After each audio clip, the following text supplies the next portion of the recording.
This is probably the most famous graph in climate science, maybe even all of science. The Keeling curve. It shows the long-term increase in atmospheric carbon dioxide since 1958, when a scientist named Charles Keeling started measuring CO2 levels. But if you zoom in, it's not a smooth curve. It's got this sawtooth pattern. Why is that? What you're looking at is the seasonal variation in plant growth. Every spring and summer, new plant growth takes CO2 out of the atmosphere through photosynthesis, and every fall and winter, as plants die or drop their leaves, that CO2 is released back into the atmosphere.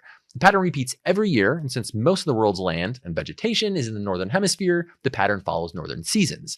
But when you zoom out from this annual cycle, the Keeling curve is still going up, which tells us that Earth's carbon cycle is out of balance and other living things just can't make up for the extra carbon that our species is putting out. Average carbon dioxide in the atmosphere. More in terms of total percentage, it is only about 0.05% of the atmosphere, about 450 parts per million, as it is quantified or expressed normally. This may not look very significant, but in terms of the increase, it is almost 4 times over the last 100 years, and that is massive. It correlates to the massive population increase, and above all an exponential increase, all pointing to the accelerated rate of burning fossil fuels.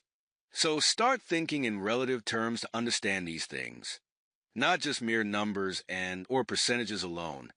Everything in such matters ought to be gauged relative, with respect to time and periods of decades or a century.